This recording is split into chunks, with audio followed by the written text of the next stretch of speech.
All right, this is the third step, step O2, in the Lincoln Park Pavilion definition. Up to this point, we've already gone ahead and mapped the curves. We've isolated the three bays that we're interested in creating the onion dome forms for. We've created vectors that go from a revolution kind of axis, if you will, and measured what the angle difference is between the shattered curve A's and the shattered curve B's. And we've divided those revolution, that total revolution angle into thirds, or I should say quarters, the 25, the 50, and the 75% locations, and kept those. So what we want to do now is actually flatten the curve. So as you'll see, the curve that is along the barrel vault is actually moving in three dimensions or three axes simultaneously.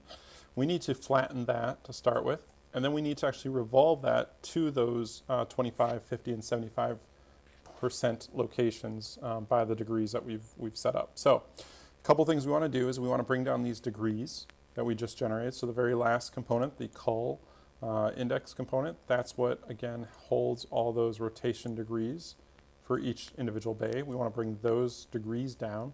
Those are simply numbers as degrees. So we're going to go underneath our parameters. We're going to go to primitive, and we're going to use a number component for those. And I'm going to call those my rotation degrees.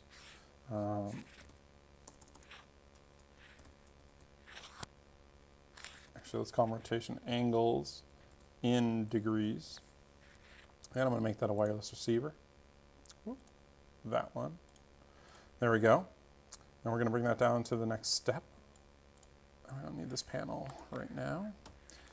And let's turn off some of this old information. And the other thing we're going to need are all of our shattered curves, the shattered bay 1, 2, and 3. And so up above where the subsets are from the previous set, the first subset is our shattered A bays curves, and the second set is our shattered B curves. Let's bring those down. And again, those are curves still, so geometry, curves.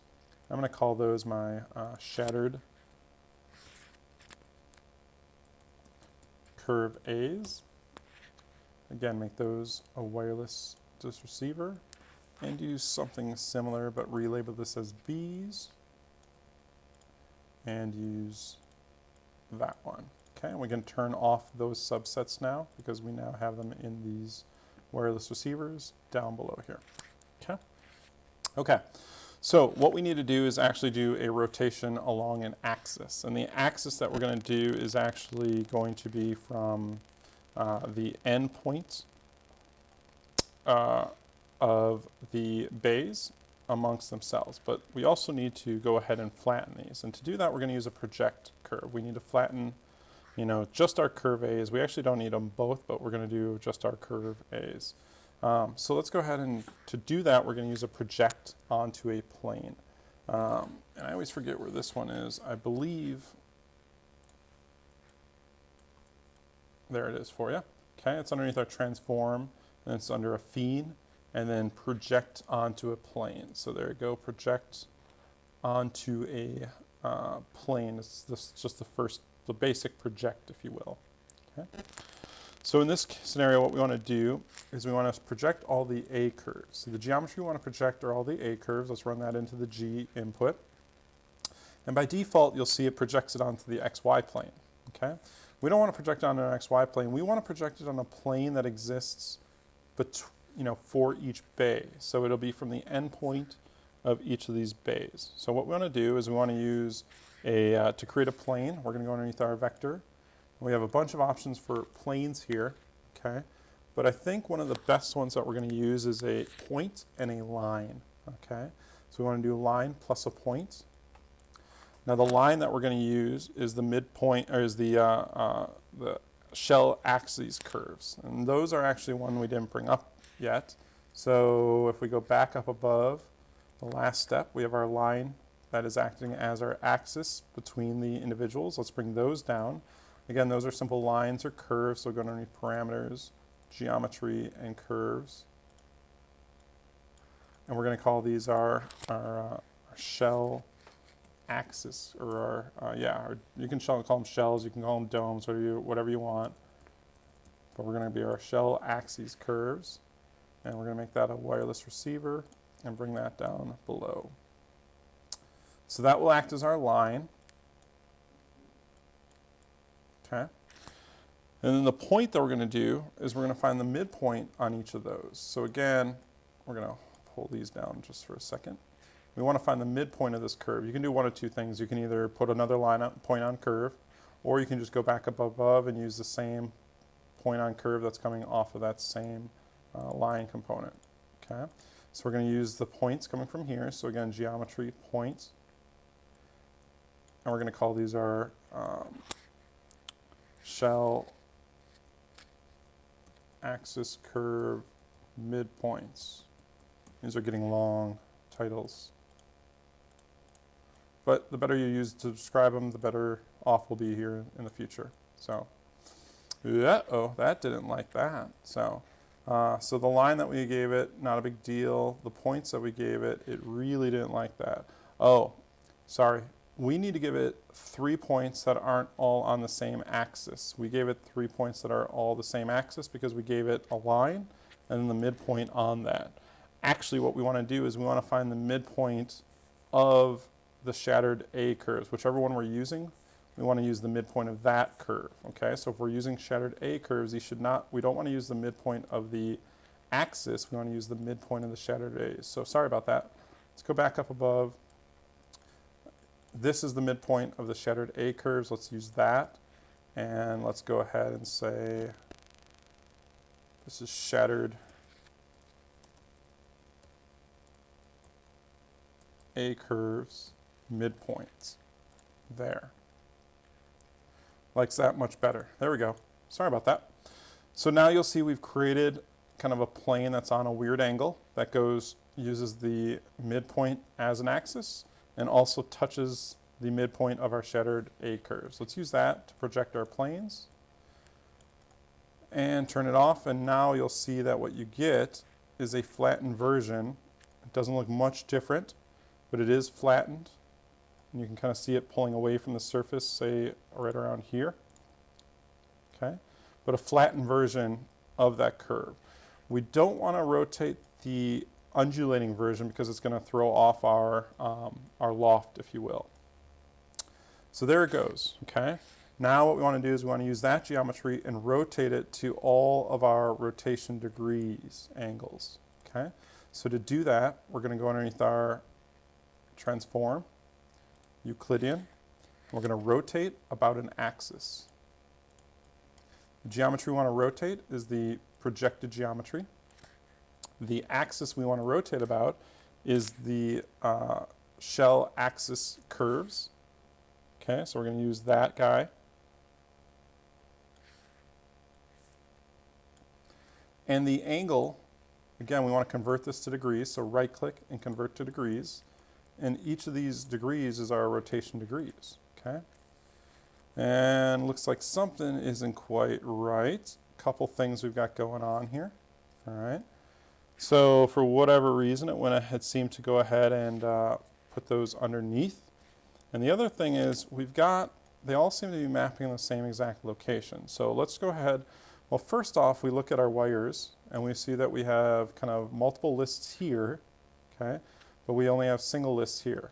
Well, the reason that this is happening, first off, is that if we look at our data, all of our curves are in the single list. What we actually want to be doing is taking the curve 0 and we want it to be rotating by all 3 of these locations. We want curve 1 to be rotating by all 3 of the second sets, and curve 2 to be rotated by all 3 of the third sets. So essentially we want to be having the same data structure, i.e. curve 0 in its own list, curve 1 in its own list, curve 2 in its own list. That's not happening. So if we go ahead and just graph these, normally I say do it coming into the input. I'm going to graph it coming out of the output. There. Now we've got a similar data structure where it's going to go ahead and map this whole list with this list, the second list with the second list, third list with a third list. Perfect. But you'll also notice that our axes have the same issue. Okay. So we want to make sure that we mimic that. So again, we're going to graft the axes also, and there we go. We get something a little bit better. Okay. But you'll notice that everything's going below our axes, okay?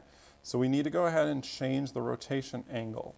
And essentially, I believe what we want to be doing is going from a positive to a negative rotation angle, okay? So what we're going to do is also put an expression in here. We're going to say negative x. And there we go, okay? So now everything's above the, on the outside of the surface. We've done both, we've converted to degrees and done a negative. And now we've got them all in the order that we want them. Perfect, that's what we want to see. Okay, let's go ahead and group all that.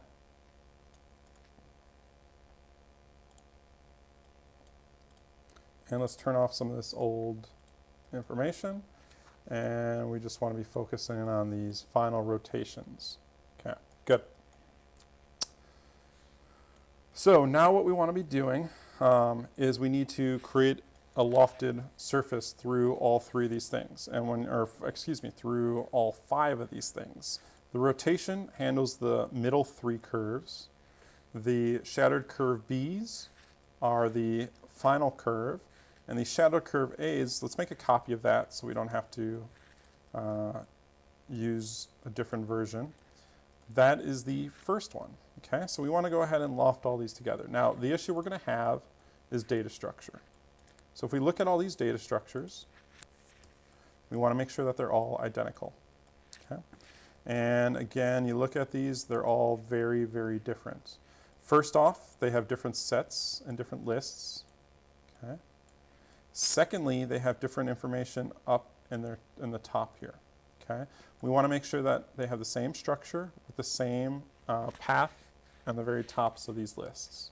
Well, first thing we know we're going to need to do is we're going to need to graft the shattered curve A's and the shattered curve B's so that it goes ahead and lofts all of the similar lists together.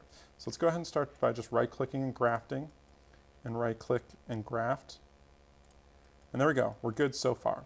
But you'll notice now that our data here is very different. The paths here are very different. We want these all to read the exact same. In fact, we just want them to read 1, 2, 3, 1, 2, 3, or excuse me, sorry, 0, 1, 2, 0, 1, 2, 0, 1, 2. Well, let's start with the two outside ones, the curve A's and the curve B's. Those are easy.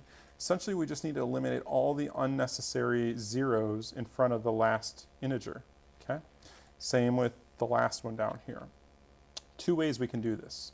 First way is to do what's called simplifying. If I right-click and simplify, it gets rid of all those unnecessary integers, the zeros, in front of the very last one. That works. But that will not work on this middle one. So let's go ahead and just keep everything the same so we work them the same exact operation. We're going to use the operation called path mappers. And what path mapper does is allows us to restructure the path on the data tree. So to do that, we're going to go underneath your sets, tree, and use path mapper right here on the left. Okay. So again, just to show you where that is, sets, go to tree, and path mapper. Easy enough to do, just run it in there. And I want you to right click and go to create null mapping. When I create a null mapping, it replaces any numbers with a letter in the alphabet. So there's an A, a B, C, D, and E location.